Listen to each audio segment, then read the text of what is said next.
Hola, buenas tardes. Soy David Rivero, de los ancianos, uno de los pastores de la Iglesia Bautista de Alameda de Osuna en Madrid. Como supongo todos los que estáis siguiendo esta transmisión sabéis, estamos limitados en nuestros movimientos por la pandemia y hemos tenido que cancelar los cultos, así que en los horarios habituales de los cultos, los domingos a las 10:30 y los jueves a las 19, no celebramos ningún culto, pero sí tenemos esta misión con un estudio de la palabra.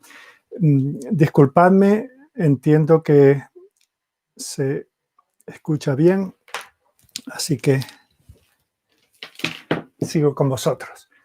Bueno, como digo, estaremos aquí mientras dure esta situación y ya que no podemos tener nuestros cultos, al menos aprovechemos estos momentos para estudiar juntos la palabra y oremos al Señor, oremos para que Él haga su voluntad en nosotros, para que este no sea un tiempo perdido, sino que sea un tiempo aprovechado para consagrarnos a Él, para el tiempo que antes tal vez ocupábamos en ir y venir del local de cultos, lo aprovechemos para, por ejemplo, ahora una vez terminemos el estudio, quedarnos un tiempo en oración.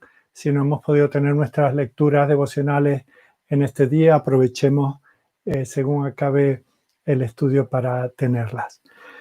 Así que creo que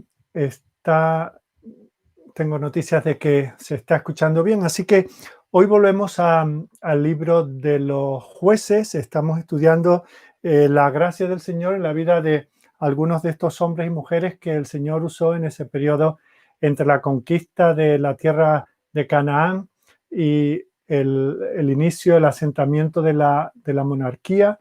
Vemos cómo se producen esos ciclos de vida del pueblo en comunión con el Señor, luego de abandono de la fe, de la idolatría, de la dejadez espiritual, como eso el Señor lo reprende, permitiendo que los enemigos de alrededor se hiciesen con ellos, con sus posesiones, con su libertad, etc. Ellos se arrepienten y el Señor les envía estos libertadores que durante un tiempo los vuelven a los caminos del Señor y tienen paz y bendición. Bueno, pues estamos en ese contexto estudiando el caso de Sansón. Y hoy llegamos al capítulo 15 y vamos a considerar los versículos del 1 al 8. Y antes de hacerlo, vamos a pedir al Señor que Él bendiga este tiempo de estudio de su palabra. Oremos. Dios y Padre amado, estás delante de nosotros en nuestros pensamientos, estás, Señor, en nuestros corazones. Tú has querido, Señor, presentarte a nosotros cuando estábamos perdidos en nuestros delitos y pecados, cuando estábamos en el país lejano, gastándonos todas las bendiciones, todas las riquezas que tú nos habías dado en la vida. Señor, nosotros preferíamos en aquel tiempo vivir a nuestra manera, deshonrándote y viviendo en tu mundo como si fuera nuestro, centrado solo en nuestros placeres. Pero, Señor, en tu misericordia eso ya se ha acabado. Tú has irrumpido en nuestras vidas con el poder de tu Espíritu, has hecho que tu palabra quebrante nuestros corazones, que nos muestre la necedad en la que vivíamos y el camino recto en el que ahora tú quieres que andemos. Señor, nos has traído de la mano hasta aquí y nos bendices cada día. Te damos gracias, Señor, por la oportunidad que nos das de tener una Biblia, incluso muchas Biblias, Señor, con muchas traducciones diferentes en nuestras manos y poder, Señor, estudiarlas, tener también maestros que nos ayudan a comprenderlas. Y te damos gracias, Señor, porque de esa manera tú quieres hacernos cada día más como Cristo. Señor, gracias por esta oportunidad. Tú sabes las circunstancias en las que estamos viviendo, no te son ajenas porque han sido ordenadas por ti. Echamos de menos, Señor, el poder tener nuestros cultos como tú lo has ordenado, esas santas convocaciones, esas asambleas en las cuales podemos elevar nuestros cánticos a ti, leer juntos la palabra, edificarnos mutuamente, exhortarnos, reprendernos, animarnos. Señor, eso está ahí un poco parado en stand-by, pero Señor, confiamos en que tú traerás tiempos mejores. Cuando tú nos hayas dado las lecciones que teníamos que aprender cuando las hayamos recibido y personalizado, cuando hayamos sido transformados, Señor. Entonces tú traerás tiempos diferentes a los que ahora estamos viviendo. Pero mientras tanto, Señor, te damos gracias porque nos permite continuar con este ejercicio de alimentarnos de ti, de tu palabra. Y te pedimos, Señor, que este tiempo, al considerar este pasaje, esta situación, no solamente miremos atrás, muchos siglos atrás, a la historia de este hombre, sino que nos examinemos a nosotros mismos y veamos lo que tú nos quieres decir en esta noche. Guíanos, Señor, líbranos de distracciones, de estorbos, y que podamos tener un tiempo de edificación y de gloria para tu nombre. Te lo pedimos a través de tu Hijo, nuestro Señor Jesucristo. Amén. Bueno, pues si tenéis vuestras Biblias con vosotros, os animo a buscar en el libro de los Jueces el capítulo 15 y vamos a leer los versículos del 1 al 8. Jueces, capítulo 15, versículo 1. Dice: aconteció después de algún tiempo que en los días de la siega del trigo, Sansón visitó a su mujer con un cabrito, diciendo: entraré a mi mujer en el aposento. Mas el padre de ella no lo dejó entrar. Y dijo el padre de ella: me persuadí de que la aborrecías y la di a tu compañero. Mas su hermana menor no es más hermosa que ella. Tómala, pues, en su lugar. Entonces le dijo Sansón: sin culpa seré esta vez respecto de los filisteos si mal les hiciere. Y fue Sansón y cazó 300 zorras y tomó teas y juntó cola con cola y puso una tea entre cada 2 colas.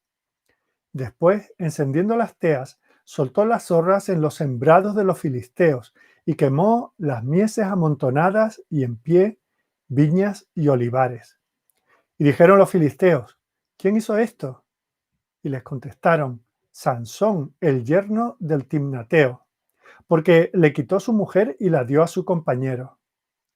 Y vinieron los filisteos y la quemaron a ella y a su padre. Entonces Sansón les dijo: ya que así habéis hecho, juro que me vengaré de vosotros y después desistiré.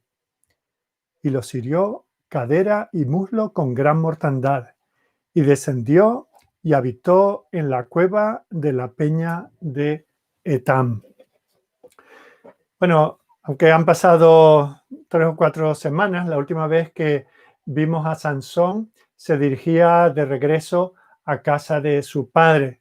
Recordad que en la fiesta de boda fue traicionado por su esposa a causa de aquel acertijo que les había hecho aquellos 30 hombres que le pusieron para ser parte del cortejo nupcial. Y vemos cómo su esposa le traicionó sacándole el secreto del acertijo y se lo dio a esos 30 compañeros y él que pensaba burlarse de ellos, acabó siendo burlado. Eso le indignó sobremanera y tenía que pagar una deuda de juego de aquella apuesta que había hecho, y entonces mató a 30 filisteos para tomar sus ropas y dárselas a aquellos hombres que, imaginamos, la habrán recibido con una muy amplia sonrisa, ¿verdad? Y bueno, eso lo llenó tanto de ira que se fue a su casa a revolcarse en sus propias bilis, en su propia amargura. Y tenemos que recordar, creo que esta es la 4ª ocasión en que estamos hablando de este individuo, de Sansón. Vemos cómo es cualquier cosa menos un ejemplo piadoso. Había sido llamado desde antes de nacer para ser juez en Israel. Fue llamado por el Señor, nombrado para ser libertador de su pueblo. Pero todo lo que hemos visto hasta aquí es un hombre que no tiene control sobre sus pasiones, no tiene ese fruto del Espíritu que es el dominio propio. Y en este pasaje que acabamos de leer, vamos a ver su lado más egoísta y más egocéntrico. Vamos a ver a este hombre dando rienda suelta a su ira, a sus deseos de venganza.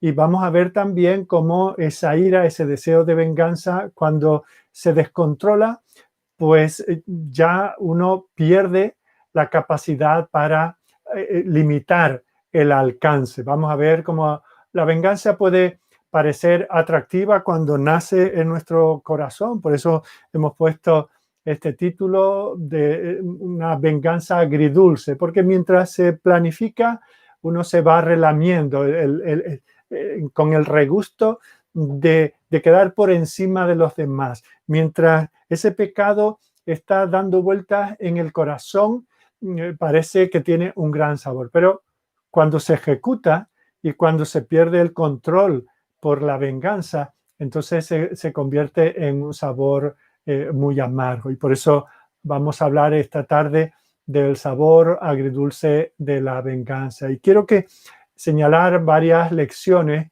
de la vida de Salomón, pero que tienen que ver también con nosotros.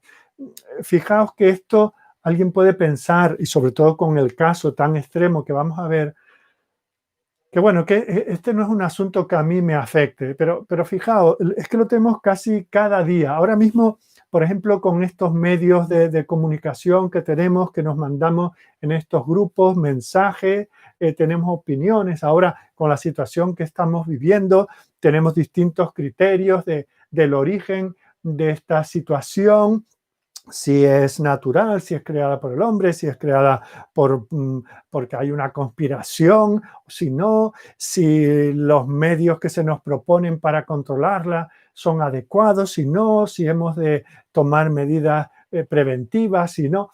Fijaos que entre amigos, entre familiares, entre hermanos en la fe, en un grupo parece que decimos una cosa, alguien nos envía uno de estos mensajes y lo hacemos circular, tal vez sin tener autoridad, ¿no? De repente todos somos expertos en estas cosas, lo leemos, nos convence y lo enviamos, lo hacemos nuestro al enviarlo.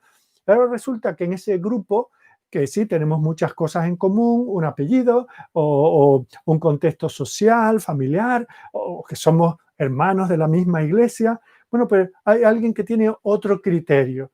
Y entonces, como ha leído otras cosas, ha recibido otros mensajes, nos rebate con ese otro. Y ya, claro, si nos lo dijera personalmente, uno a uno, bueno, eso dices, esto te digo, pero ahora es que me ha hecho quedar en ridículo. Entonces, ahora ya subimos el tono, ya empezamos a escribir con mayúsculas, ¿verdad? Ahora empezamos ya a decir, bueno, tú y los que piensan como tú, así nos va, y así eres de borrego, o tú, claro, como eres un conspiranoico, ¿os dais cuenta? Eso nos llena de amargura, no nos llena de amor, no nos llena siquiera de un sentido de, bueno, hay distintas opiniones, voy a profundizar si es que me apetece para estudiar este asunto y para tener una opinión más acertada, más documentada. Fijaos cómo de una cosa así, o porque se celebró el cumpleaños de otro en el grupo y todo el mundo dijo algo, pero del mío nadie ha dicho nada. Y estamos mirando cada 10 minutos y parece que no. Y hay que ver, yo a todos le felicité y ellos a mí no. Y entonces, pues estos se van a enterar, ¿verdad? Fijaos esa expresión, esta se va a enterar, este me la paga. Bueno, todo esto no sale del Espíritu de Dios. Eso no forma parte del fruto del Espíritu, vivir en esa amargura, desear vengarnos de aquellos que nos hacen mal, no tiene ningún sentido, no nos va a hacer nada bueno. Y no solo eso, sino que puede tener un coste podemos tener que pagar un precio infinitamente superior a lo que nosotros habíamos pensado. Así que, claro, nosotros no vamos a ir a pegarle fuego a los campos de los filisteos, ni vamos a matar a nadie, ni vamos a pegarle fuego a nadie en su casa. Pero fijaos cómo con esas pequeñas cosas. Todo comenzó con un acertijo. Todos en una fiesta de bodas habían tomado tal vez un poco más de lo debido. Él ya venía de muchos tropezones, ya él venía en pendiente descendente, ¿verdad? Ya él tenía algunos problemas con el Señor. Y esto no va a mejor.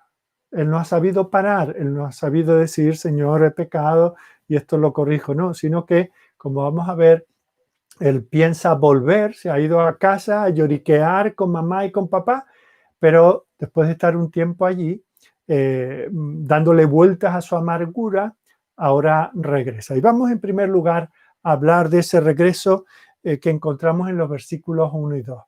Y en el versículo 1, en la primera parte, tenemos el plan. Como dije hace unos segundos, ¿verdad?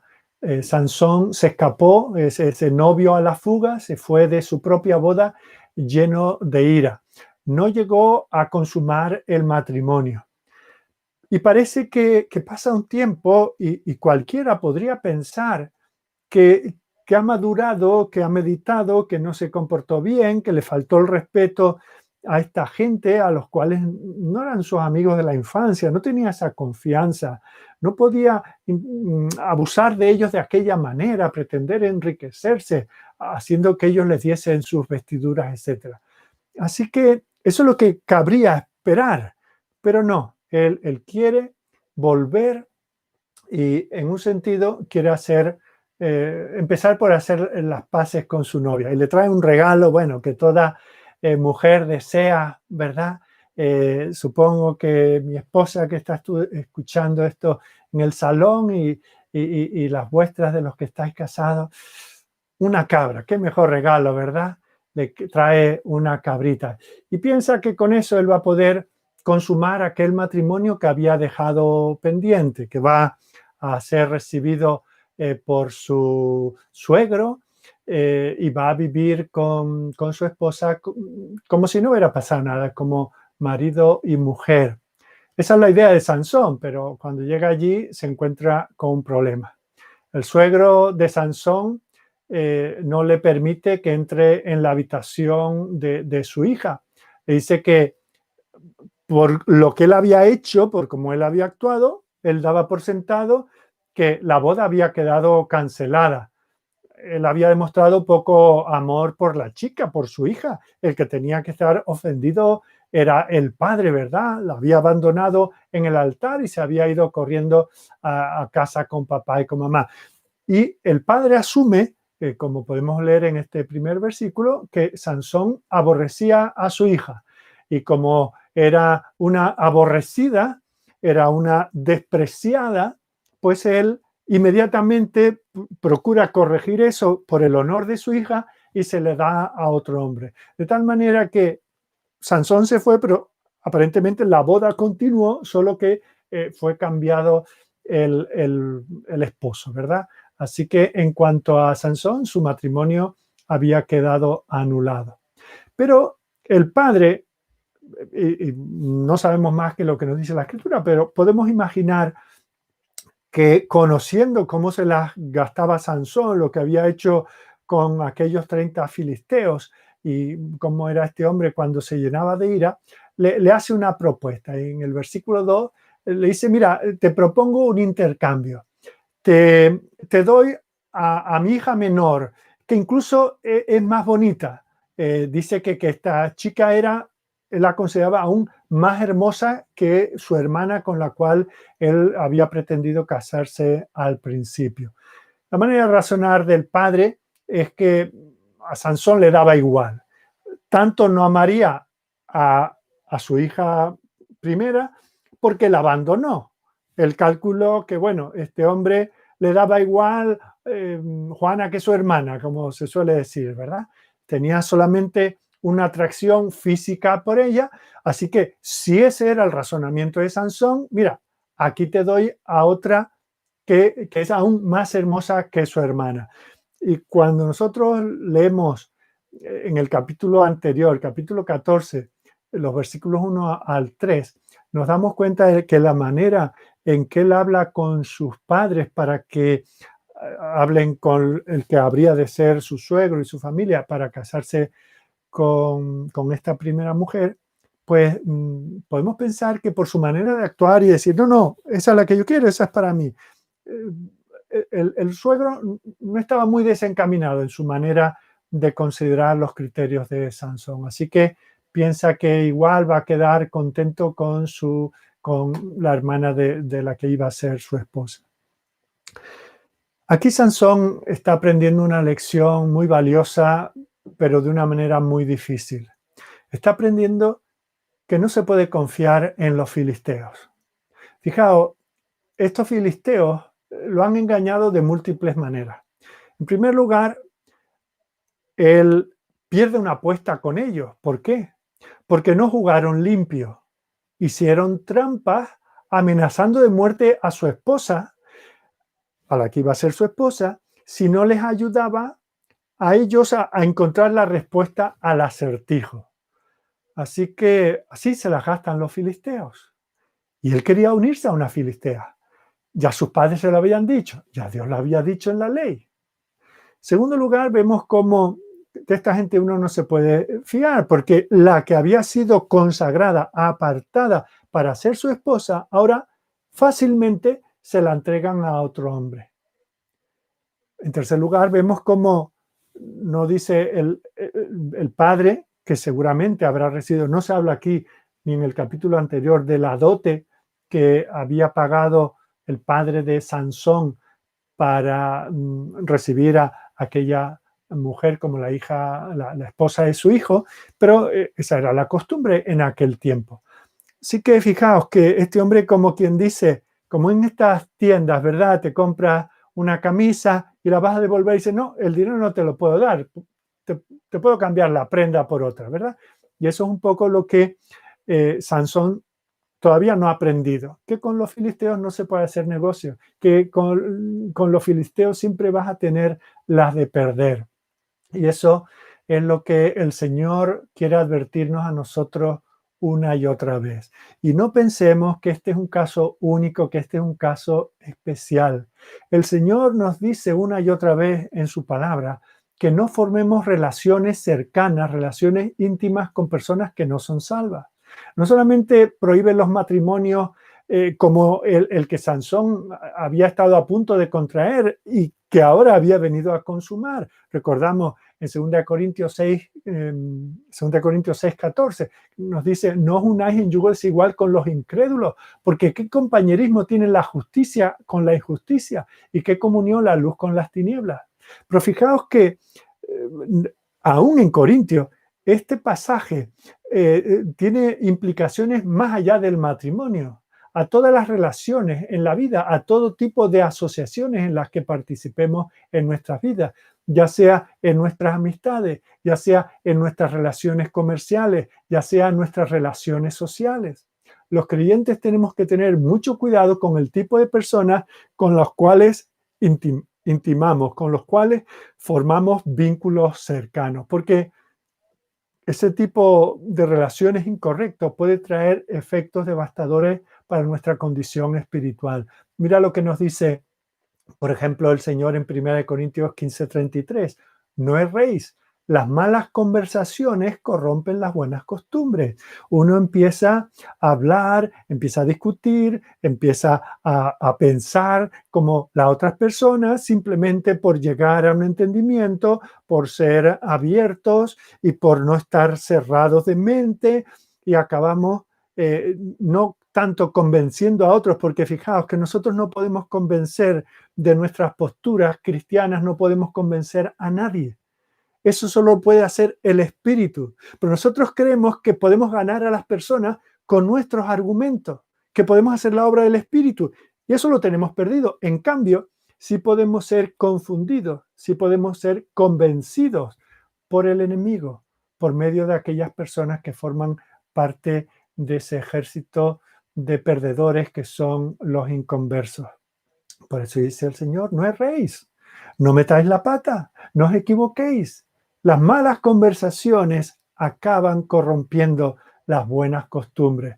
Proverbios 13:20 dice, el que anda con sabios, sabio será, mas el que se junta con necios será quebrantado. Y eso es lo que vamos a ver que le pasa inmediatamente a este individuo, a Sansón. El tipo de personas que nosotros debemos desear a nuestro alrededor es aquel que puede fortalecer nuestra relación con el Señor, nuestra vida espiritual.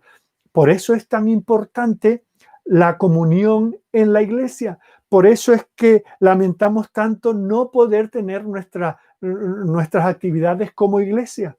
Porque no se trata de, sí, bueno, ya me dan por la tele, ya me dan la palabra y me ahorro ir y venir. No, pero mirad lo que dice el autor de Hebreos en el capítulo 10, versículo 24. Considerémonos unos a otros. Dice, no dejando de congregaros, y no, el otro día lo decía el pastor Hernán, ¿verdad? ¿Y cuál es la contrapartida a esto?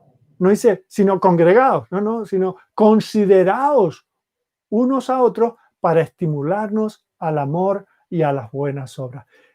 Eso es lo que nos edifica, no solamente la predicación desde el púlpito, sino el tener esas relaciones personales, sociales, entre hermanos en la fe. ¿Por qué? Porque como dice también en Proverbios 27, 17, el hierro con hierro se aguza, el hierro con hierro se afila. Así el hombre aguza el rostro de su amigo. Y también en Proverbios 27, 9 dice, el ungüento y el perfume alegran el corazón y el cordial consejo del amigo al hombre. Fijaos, es de esa manera que nos pastoreamos, esa es la manera en que andamos juntos y evitamos juntos caer en determinadas cosas que afean nuestra conducta y ofenden al Señor. Y fijaos que el principio que queremos ver aquí, que el Señor nos enseña en su palabra, no es que debemos separarnos totalmente del mundo perdido. Al contrario, el Señor nos dice que tenemos que estar en el mundo para predicarles el Evangelio. Y por eso nos dice al final de cada Evangelio, nos dice al principio del libro de los Hechos de los Apóstoles, ir por todo el mundo, predicar el Evangelio, hacer discípulos a todas las naciones. Ese es nuestro deber. En eso tenemos que estar involucrados. Pero otra cosa es entrar en relaciones íntimas, en relaciones personales, en relaciones profesionales con ellos. ¿Por qué? Porque van a arrastrarnos por su manera de pensar, mientras que, como dije antes, nosotros no podemos hacer la obra del Espíritu, nosotros no podemos convencer a nadie de la verdad del Evangelio y de la vida de santidad. Tenemos que entender que hay un gran abismo, hay una gran diferencia entre los que se salvan y los que se pierden. Y cuando nosotros nos acercamos demasiado a un mundo que está perdido, acabaremos pagando un precio muy alto por ello. Y es por eso que la palabra del Señor vuelve y nos dice en ese pasaje que antes comencé a leer en 2 Corintios 6:14, fijaos cómo continúa diciendo, no os unáis en yugo desigual con los incrédulos, porque ¿qué compañerismo tiene la justicia con la injusticia? ¿Y qué comunión la luz con las tinieblas? ¿Y qué concordia Cristo con Belial? ¿Y qué parte el creyente con el incrédulo? ¿Y qué acuerdo entre el templo de Dios y los ídolos? Porque vosotros sois el templo del Dios viviente. Como Dios dijo, habitaré y andaré entre ellos y seré su Dios y ellos serán mi pueblo. Por lo cual, ¿cuál es la relación con ellos? Ninguna. Salid de en medio de ellos y apartaos, dice el Señor. No toquéis lo inmundo. Puede ser muy atractivo. Aquella chica, su hermana, su familia, los filisteos, aquellas tierras que estaban a punto de la siega, ¿verdad? Fijaos, dice, no toquéis nada de ellos. No toquéis lo inmundo y yo recibiré y seré para vosotros por padre. No estaréis huérfanos. No necesitáis esta amistad. No necesitas ese cónyuge incrédulo. Vosotros seréis mis hijos y mis hijas, dice el Todopoderoso. Así que, amados, puesto que tenemos tales promesas, limpiémonos de toda contaminación de carne y de espíritu que hemos adquirido por vivir en esa comunión y perfeccionad la santidad en el temor de Dios. Así que hemos visto este primer punto del plan que tiene este hombre de regreso de lo que se encuentra. Y en segundo lugar, vamos a considerar la venganza. Él venía con un propósito, pero en lugar de tomar su derrota como un hombre, tomar esto como una providencia del Señor que le libró de caer en aquel yugo desigual, en lugar de volver a su casa, reorganizar su vida, buscar la voluntad de Dios para su vida, ¿qué es lo que hace? La cosa más carnal, la cosa más poco cristiana, más poca digna de Dios, planea la venganza. El problema de vengarse es que es imposible. Nosotros no tenemos potestad, no tenemos autoridad para vengarnos. Nunca vamos a conseguir empatar con nadie en este aspecto de que paguen lo que nos han hecho. Y Sansón va a descubrir que la venganza siempre se escapa de nuestras manos. Está a punto de aprender la verdad de que la violencia siempre engendra violencia. Lo primero que vemos aquí en el versículo 3 es el lenguaje que se utiliza, en el cual vemos que Sansón está solo preocupado por sí mismo, está preocupado por lo que le han hecho, por la vergüenza que le han hecho pasar, por el ridículo en el que se ha puesto, que él verá el ridículo en que lo han puesto. Su venganza está motivada por su vanidad, pero ¿quién? Es que no saben con quién están hablando. Que además él pensaría, quién sabe, tal vez pensaba, es que yo de alguna manera soy un elegido de Dios, yo soy alguien especial, me han criado como alguien especial. Y con eso él trata de justificar las acciones que está a punto de iniciar. Y además piensa, según dice el versículo 3, dice, sin culpa seré esta vez respecto de los filisteos, sin mal les hiciere. O sea, como que él calcula y dice, por mucho mal que yo les haga, no es tanto como el que ellos me han hecho a mí. Así que se van a enterar. Vemos como la motivación de Sansón para atacar a los filisteos está totalmente equivocada. Recordad que el Señor lo levantó, el Señor lo crió de un matrimonio que no podía tener hijos. Lo crió precisamente para mantener a raya a los filisteos. Pero su motivación no es hacer la voluntad de Dios. No los ataca porque están oprimiendo al pueblo de Israel. No los ataca porque para eso lo había levantado el Señor. No los ataca para ayudar a liberar a su pueblo de la esclavitud o de la servidumbre de los impuestos que les hacían pagar los filisteos. Está atacando a los filisteos porque está enfadado, porque está irado, porque está enojado por cómo lo han tratado a él, no a Dios, no al pueblo de Dios, sino cómo lo han tratado a él. O sea que, y esto es muy importante, porque esto puede pasar y pasa constantemente si nos descuidamos en nuestras vidas. Podemos estar haciendo lo que Dios nos ha llamado a hacer, pero hacerlo con motivaciones equivocadas, por razones equivocadas. Y es un buen momento este para detenernos y pensar en cuántas veces hacemos las cosas correctas con motivaciones incorrectas. Y son las motivaciones las que determinarán si nosotros estamos siendo fieles al Señor. Y son nuestras motivaciones las que determinarán si realmente le estamos haciendo un buen servicio a Él. Cuando nosotros, por ejemplo, servimos al Señor porque podamos obtener algún beneficio, pues estamos siendo superficiales en nuestra devoción a Él. ¿Por qué? Porque cuando el beneficio que percibimos y que nos motiva deja de existir, ya nuestra disminución en la fidelidad y en el servicio también decae. Y eso lo hemos visto tantas veces en la iglesia. Vemos que viene alguna persona que se añade a la iglesia y vemos cómo participa, como uno más, está integrado, pero venía con una motivación. Venía tal vez buscando algún tipo de ayuda. Venía buscando tal vez algún tipo de relación o de amistad.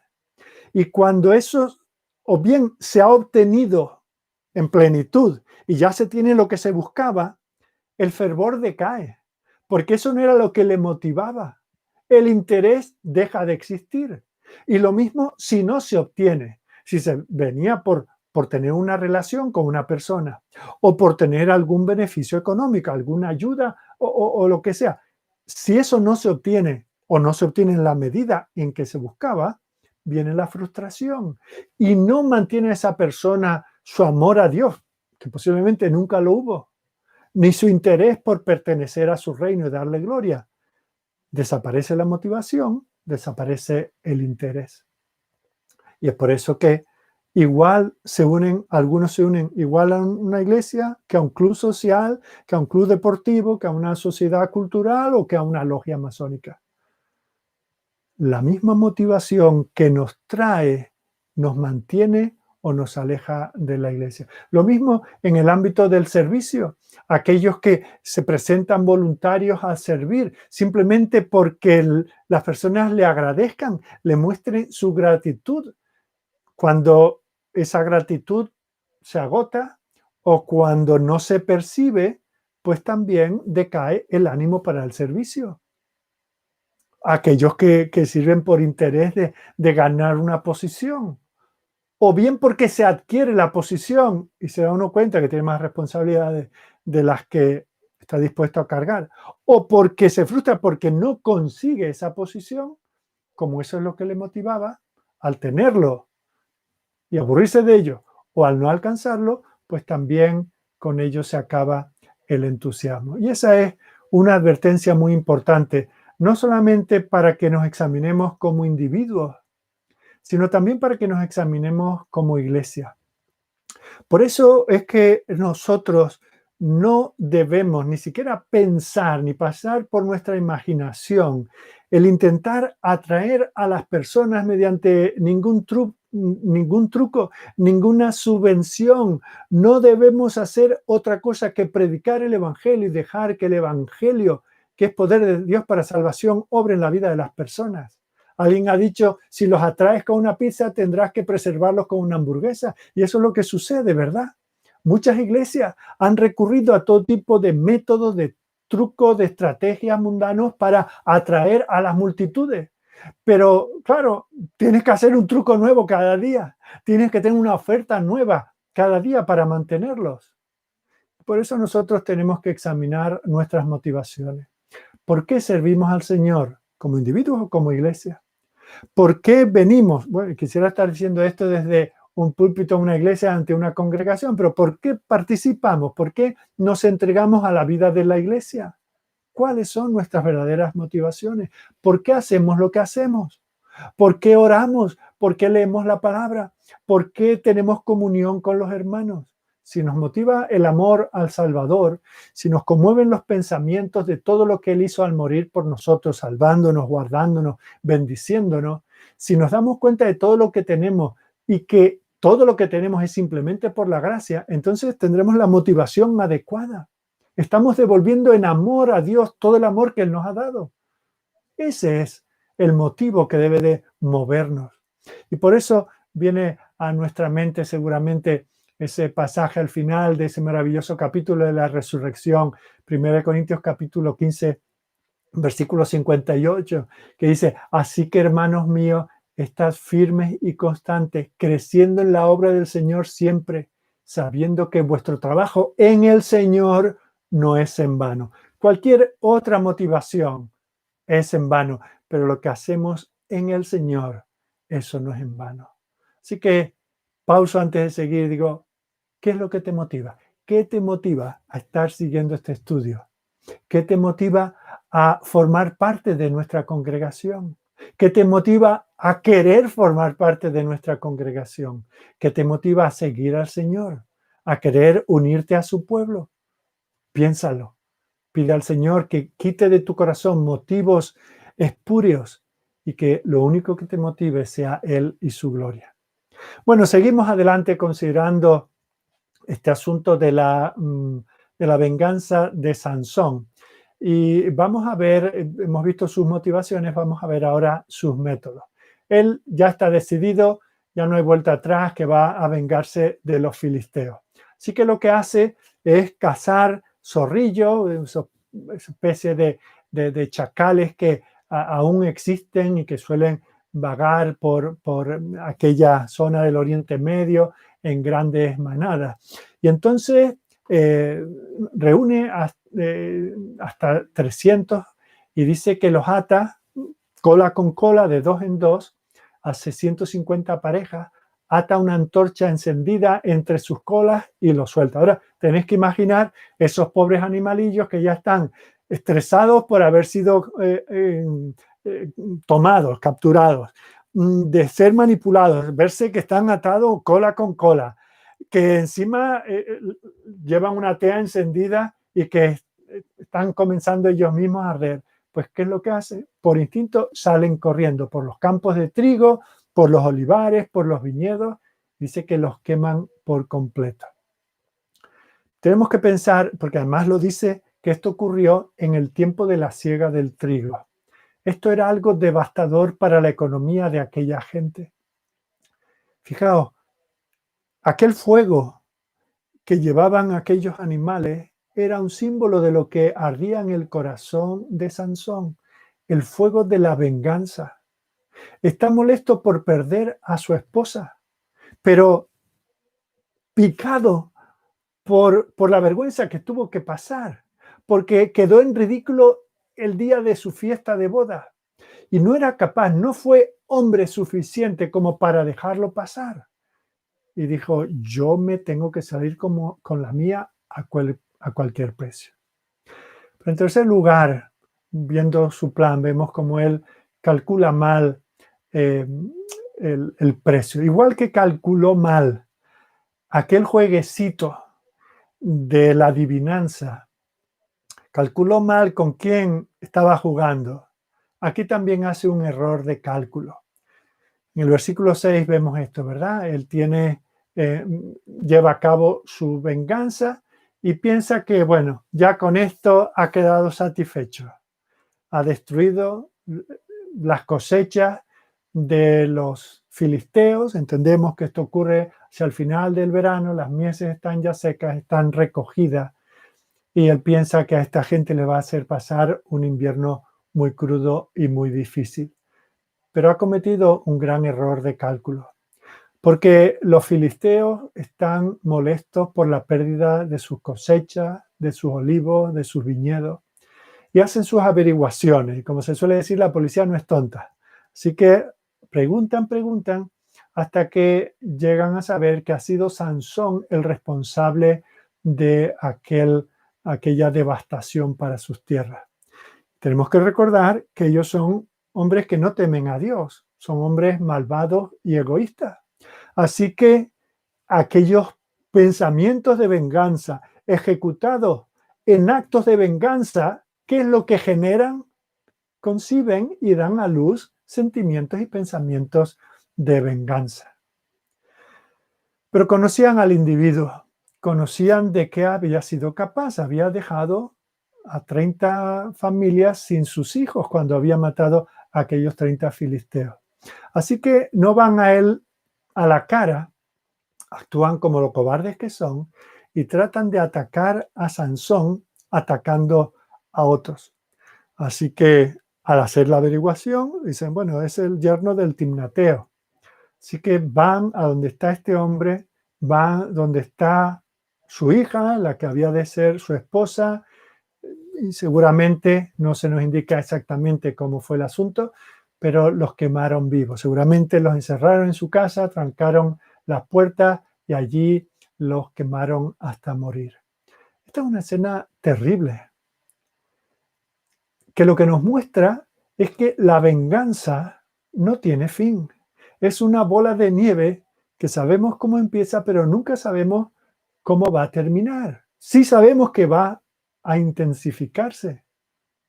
Alguien nos dice algo o no nos dice, o tiene un gesto o no lo tiene, y empezamos respondiendo con, no me saluda, no lo saludo. No me mira, no lo miro. No me habla, no le hablo. Y empiezo a imaginar, por esa falta de comunicación, que está hablando de mí. Así que por si acaso ya yo me curo en salud y ya yo empiezo a hablar mal de él. Y cualquier gesto, cualquier cosa, empiezo a tomarla como que está en guerra conmigo. Y eso solamente escala hasta que un día, cuando tenemos esa gran confrontación, ¿verdad? Empezamos con eso, con algún ser querido suyo. Anda, que tú serás como tu padre, ¿verdad? Anda, a tal palo, tal astilla, ¿verdad? Y empezamos, la persona no sabe de qué va el asunto, se ofende, se lo cuenta al otro, el otro se da cuenta, y tú qué le has dicho a mi mujer, o qué has hecho con mi hijo, y fijaos, aquí tenemos una gran disputa. Se empiezan con gestos y pensamientos y palabras, pero esas cosas se van endureciendo. Y se acaban arruinando relaciones, perdiendo la simpatía, se manchan las reputaciones, se rompen las relaciones para siempre. Por eso es que el Señor no quiere que nosotros busquemos venganza de aquello o sobre aquellos que nos lastiman. Bueno, la mayor parte de nosotros pensamos, es que tengo que defender mi honor, es que yo no me voy a dejar achantar, es que si le paso esa, luego me va a estar pisoteando todos los días. Es que no quiero parecer un débil, no quiero aguantarme, no puedo dejarlo estar. Si te lo hubieran hecho a ti, bueno, pues Sansón pensó de esa manera. Y las consecuencias las estamos viendo, ¿verdad? La mayoría de las personas se levantan como una chispa rápidamente contra quienes les atacan y responden con un poquito más de agresividad, un poquito más de violencia, un poquito más de venganza. Y eso va escalando. Pero ese no es el plan de Dios para sus hijos. Cuando nos atacan, nunca debemos devolver el ataque. ¿Por qué? Porque nos estamos poniendo al nivel de los que nos atacan. Si alguien empieza a difundir rumores y chismes, intentan arruinar nuestra reputación. ¿Quién está quedando mal? ¿Quiénes eso hacen?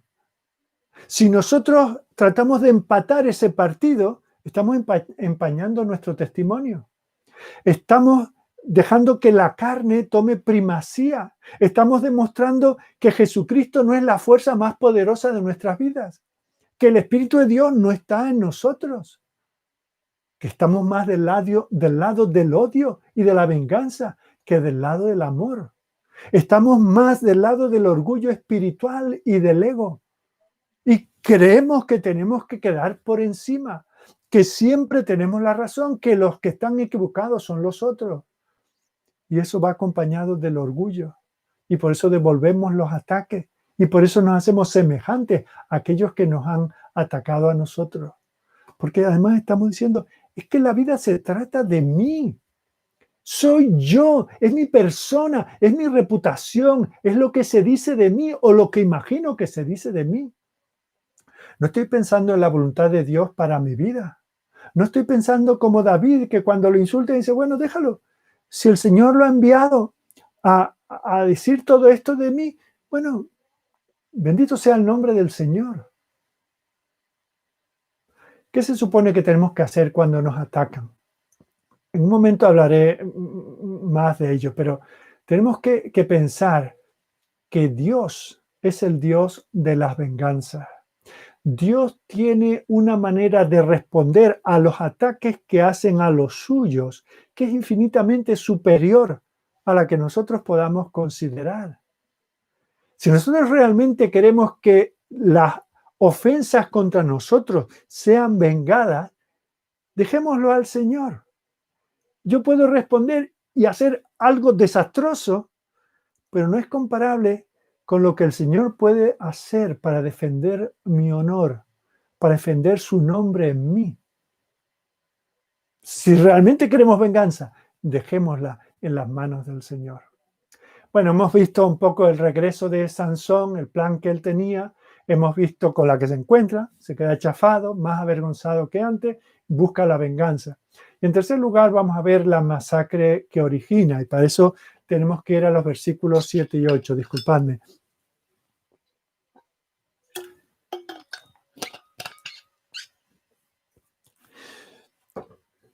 Cuando Sansón se entera de la muerte de su esposa, de la que había sido prometida para él y de su familia, fijaos que esto ya no hay quien lo detenga. Las cosas pasan al siguiente nivel.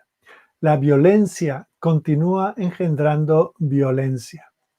Mirad las represalias. Dice en el versículo 8 que fue a los filisteos y los hirió cadera y muslo con gran mortandad.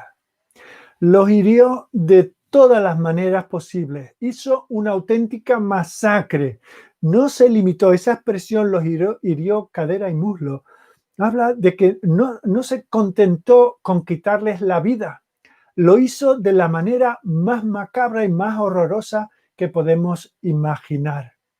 Hizo de ellos un sacrificio total y absoluto. Los mató a todos. No se detuvo hasta que todos estuvieran muertos. Lo más valioso de ellos, lo más sagrado que es la vida de un hombre, Él lo tomó en sus manos. Se consideró con el derecho de quitarles la vida. Y alguien puede decir, bueno, estamos locos, que no lo llamó Dios a eso, sí, pero Dios lo llamó para que tomase venganza de Él sobre su pueblo a la manera en que Él ordena que eso suceda. Pero Él no estaba siendo ahí un instrumento de Dios, Él estaba vengándose por sí mismo. Y ese es el gran problema. Esa es la manera en que el mundo busca las represalias y lo vemos constantemente en las noticias, ¿verdad? Una familia, incluso en asuntos de este matrimonio, hace poco había, claro, poco ya hace meses seguramente, pero una familia que se reúnen para arreglar una parejita que se quiere casar. Y empiezan allí, comen y toman unas copas y tal, y hay alguien que quiere tocar una música y el otro le dice que no la toque y tal, y acaban con una tragedia de varios muertos. Y fijaos, unos muertos, otros en la cárcel, y el deseo de venganza que continúa ahí. Y a poco que tengan oportunidad, continuarán matándose. Ahora, decimos, bueno, estos son determinadas personas, determinada cultura, determinada etnia, ¿verdad? Siempre decimos, son otros.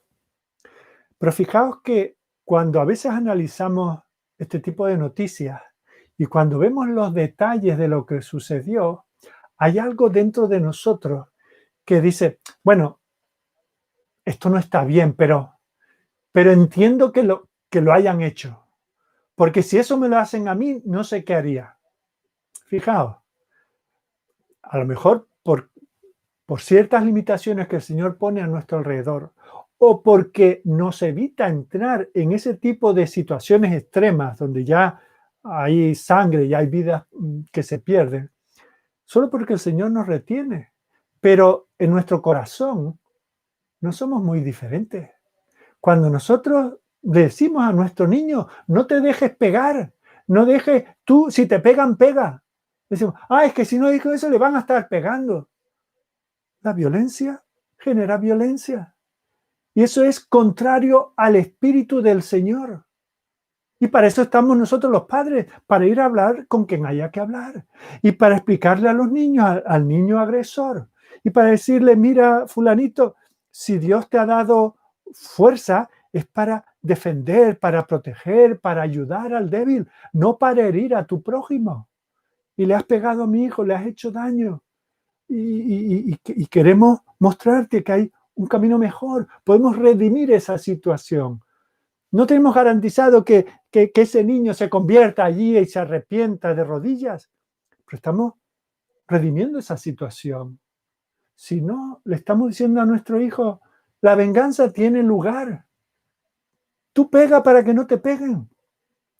Y claro, luego cuando le pega a su hermanito, decimos, no le pegas a tu hermanito, y lo confundimos.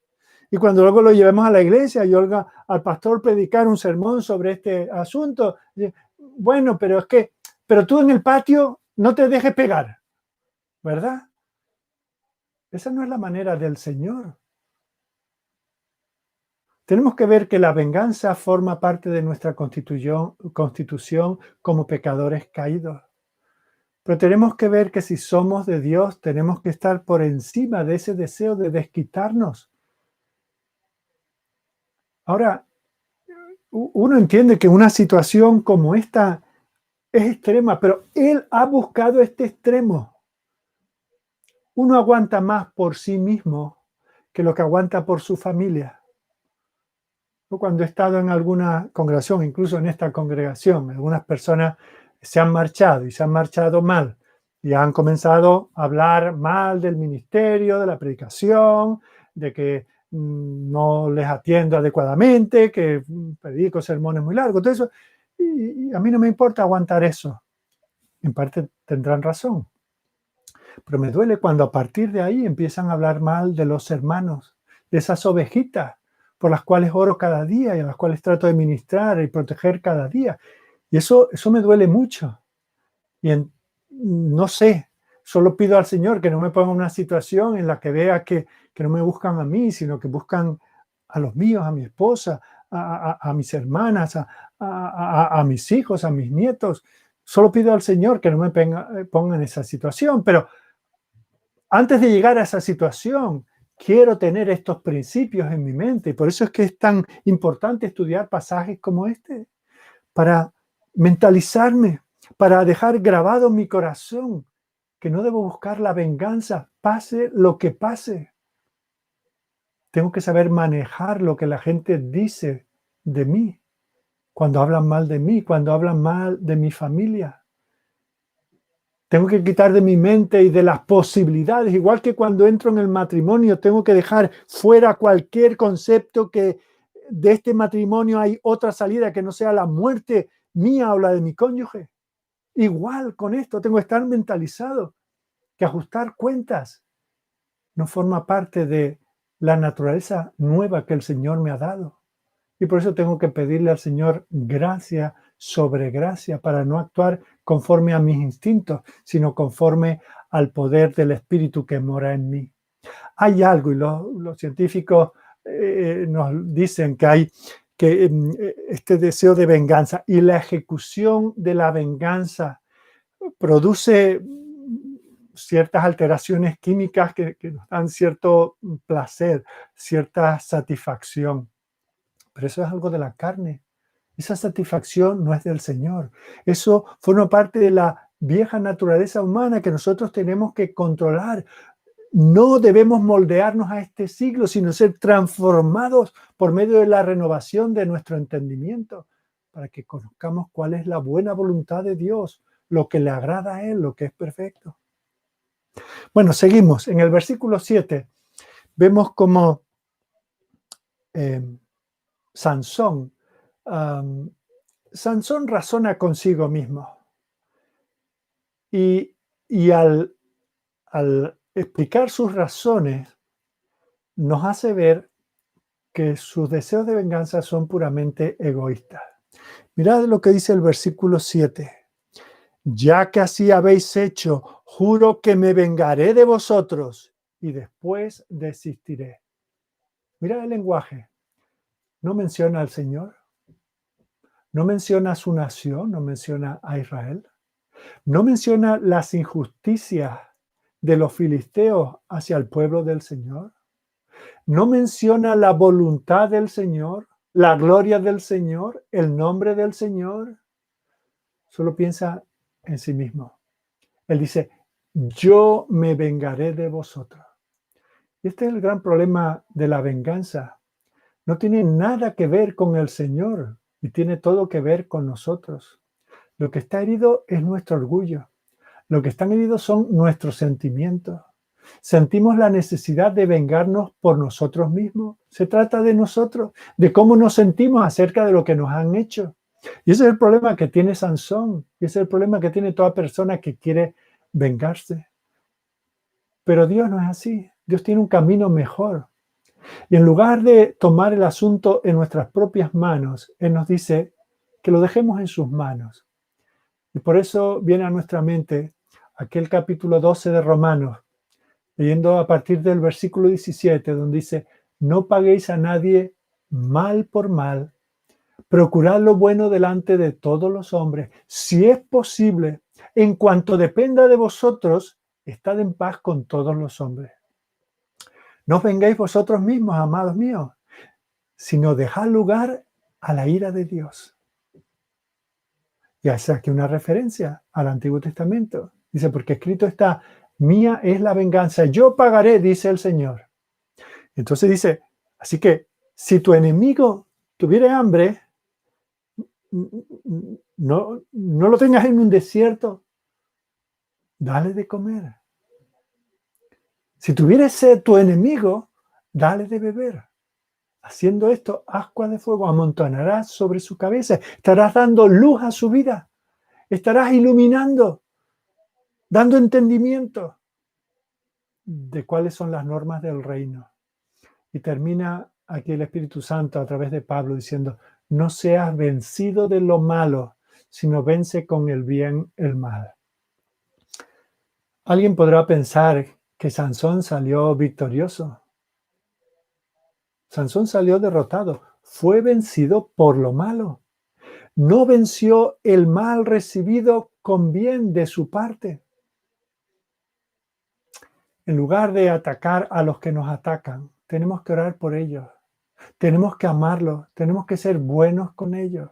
Es lo que nos dice el Señor allí en mitad del Sermón del Monte, Mateo capítulo 5, versículo 44. Amad a vuestros enemigos, bendecid a los que os maldicen, haced bien a los que os aborrecen, orad, encomendad a Dios a aquellos que os ultrajan y os persiguen, para que seáis, no para que de esta manera seáis, sino para que demostréis que sois hijos de vuestro Padre que está en los cielos, porque así es como actúa Él.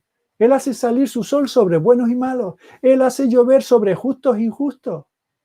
Dice, porque si amáis a los que os aman, ¿qué recompensa tendrán? Eso también lo hacen hasta los filisteos. Los publicanos lo hacen. Si saludáis a vuestros hermanos solamente, ¿qué hacéis de más? Eso también lo hacen los filisteos, lo hacen los gentiles. Sed pues vosotros perfectos, como vuestro Padre que está en los cielos es perfecto. Alguien podría decir, sí, David, pero ¿y qué pasa con las oraciones imprecatorias del Antiguo Testamento? Bueno, ahí están. Y tenemos que ver que el Señor había levantado a Sansón para vindicar su nombre, el nombre de Dios, delante de los filisteos.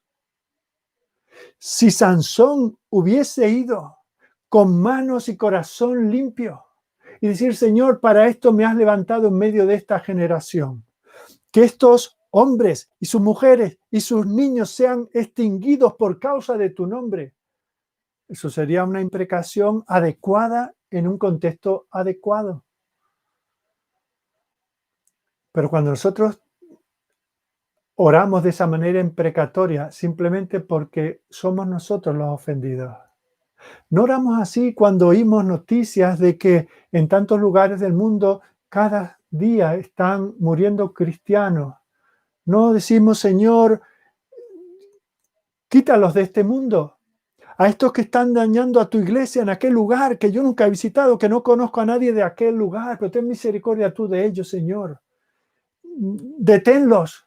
Si es necesario, aniquílalos. Ahí hay una oración imprecatoria. Pero mirad, que no está dicha, no está presentada delante del Señor con el espíritu de venganza que había en el corazón de Sansón y que muchas veces está también en nuestro corazón. Oremos más bien por la salvación de los que están perdidos. Oremos por el arrepentimiento de aquellos que no son salvos. El Señor se encargará de enjuiciarlos, de castigarlos. Y lo que te dije antes, el castigo de Dios siempre será más severo que la mayor venganza que nosotros podamos dar. ¿Por qué darle un pequeño castigo nosotros, manchando nuestras manos y nuestras conciencias, cuando el Señor tiene un juicio por el cual ellos sufrirán eternamente por lo que han hecho contra Él y contra los suyos? Nosotros somos de otra estirpe, nosotros somos diferentes. A nosotros se nos dice que somos bienaventurados cuando padecemos persecución por causa de la justicia. Somos bienaventurados, somos felices cuando nos persiguen, cuando nos vituperan, cuando dicen contra nosotros toda clase de males mintiendo. Tenemos que gozarnos porque entonces es cuando nos sentimos unidos a aquellos profetas de la antigüedad que también sufrieron antes que nosotros.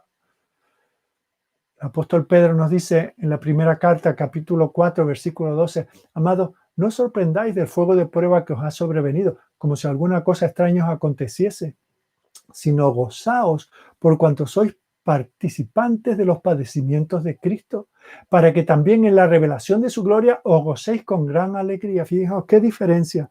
Cuando yo no me sorprendo por sufrir por su causa, sino que me veo identificado con el pueblo de Dios y sus profetas en la antigüedad, entonces soy bienaventurado. ¿Por qué? Porque el glorioso Espíritu de Dios mora en mí.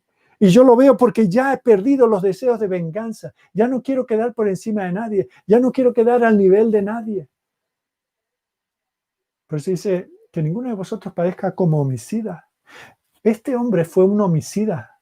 Este no fue un general del ejército de Dios mandado por el Señor a destruir filisteos y sus cosechas aquel día. No, no. Él fue un homicida y actuó como un ladrón, destruyó los bienes de aquella persona. Fue un malhechor. Haciendo lo que el Señor quería que hacer, su motivación, como veíamos antes, estaba haciendo que él no glorificase al Señor en eso. En lugar de atacar a otros, debemos hacer lo que el Señor nos ha mandado hacer. Practicar el perdón, perdón total, absoluto, gratuito. Como dice el apóstol Pablo en Efesios 4:32, antes bien sed benignos unos con otros, misericordiosos, perdonándoos unos a otros como también Dios os perdonó a vosotros en Cristo. Tenemos que pensar cómo me ha tratado el Señor. Yo que le he avergonzado desde el día en que fui concebido. Que cada día, cuanto más experiencias tengo que vivo de espaldas al Señor, más le ofendo. ¿Y cómo me ha tratado el Señor? Me perdonó en Cristo. Y alguien dice, sí, pero es que llega un momento en que todos tenemos orgullo y todos tenemos dignidad.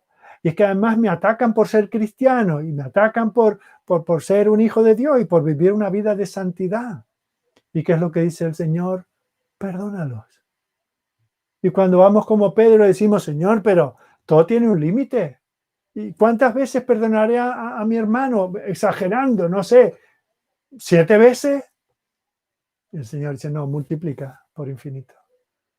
No hay límite al perdón que el Señor nos ha mostrado. Por lo tanto, no limitéis el perdón. Y luego el Señor nos cuenta aquella parábola de aquellos 2 siervos, a uno que se le perdonó tantísimo y luego no era capaz de perdonar a un consiervo que en comparación le debía prácticamente absolutamente nada. Esa es la actitud que nosotros tenemos que tener. Así que terminamos. Hemos visto en este episodio de la vida de Sansón que la venganza en el fondo es un juego de necios. Los sabios saben darse la vuelta, encomendar la causa al Dios soberano que juzga justamente, que un día echará las cuentas, cuadrará todas las cuentas. Cuando tú buscas la venganza, nunca vas a quedar por encima. Siempre quedarás peor que aquel que te ofendió en primer lugar. Y lo que conseguirás, como mucho, es empeorar el problema para ti y para todos los involucrados, aún para personas que en ese asunto son inocentes. Tal vez no sean inocentes delante de Dios, pero en ese asunto han de perder la vida sin ninguna razón, sin ninguna causa. Seamos más como Jesús, el cual en cualquier momento podía convocar una legión de ángeles y librarse de aquellos 4 pelados que intentaban apresarle. Pero fijaos lo que dice, y lo hemos estado estudiando hace no tanto en Isaías, ¿verdad? Angustiado él y afligido, un dolor de muelas, angustiado porque no podía dormir y tenía que madrugar, no, angustiado y afligido por lo que tenía por delante. No abrió su boca, fue llevado a juicio y no abrió su boca, no hizo defensa de aquello de lo cual era absolutamente inocente. Se entregó como cordero, así fue llevado al matadero, como oveja delante de sus trasquiladores, enmudeció, no abrió su boca, no solamente no le soltó una bofetada a nadie, sino que ni siquiera le insultó, ni siquiera quiso quedar a su altura. Este era el varón perfecto, Dios de Dios y hombre perfecto. Que el Señor nos ayude, que el Señor nos hable a través de este mensaje. Que si tenemos cuentas con alguien, sepamos perdonar. Que lo dejemos estar, que lo dejemos ir. Que no tratemos de dañar a otros con nuestras acciones, con nuestras palabras. Que nos alejemos de todo deseo de venganza. Que examinemos nuestro corazón y pidamos, Señor, ¿tengo amargura hacia alguien? ¿Hacia un hermano mayor que abusaba de mí? ¿Hacia un jefe que me trata mal? ¿Hacia los hermanos en la iglesia que no se han dado cuenta de lo talentoso que soy y no me han ofrecido una oportunidad para demostrarlo. Miremos al Señor, veamos la debilidad de nuestros corazones y antes de criticar con dureza a Sansón, tengamos cuidado, no sea que en lo que lo criticamos a él estemos haciendo un alegato contra nosotros mismos. Que el Señor nos ayude, que Él nos bendiga. Gracias por vuestra atención. Quiero recordar que esto es un ministerio que hacemos para los hermanos miembros de la congregación. Sabemos que hay otras personas que también nos siguen, pero siempre queremos decir que esto no sea un impedimento para que cada uno desarrolle los dones que el Señor le ha dado en el contexto de una iglesia local. Si no tienes una iglesia local sana a la que pertenecer, ora al Señor para que Él la provea y para que no andes en una situación irregular pensando que alimentándote aquí y allá puedes tener una vida cristiana sana. Que el Señor te bendiga. Terminamos en una oración. Dios y Padre nuestro, queremos darte gracias porque nos has confrontado esta tarde con la realidad de nuestros corazones. Muchas veces, Señor, buscamos quedar por encima, buscamos la venganza, buscamos, Señor, el dejar a cada uno donde le corresponde, ponerlos en su sitio y, como decimos a veces, hacer justicia. Pensamos y argumentamos en nuestras mentes que la nuestra es una ira santa, que no hay pecado en nosotros, simplemente tenemos que dar las lecciones que otros tienen que aprender. Oh Señor, que confiemos en que igual que nosotros somos convencidos de nuestros pecados por tu Espíritu, otros también lo serán de la misma manera. Que dejemos que sea tu palabra la que traiga convencimiento de pecado y arrepentimiento en otros. Perdónanos, Señor, por las venganzas de las que hemos formado parte en el pasado. Perdónanos por el orgullo que habita y abunda en nuestros corazones y es la raíz de todos estos males. Haznos más como tu Hijo, que miremos su vida, su actitud hacia el pecado de otros y que te pidamos a ti que nos ayudes para vivir en su ejemplo. Gracias, Señor, por estar con nosotros en este estudio. Venimos a ti en el nombre de tu Hijo. Amén.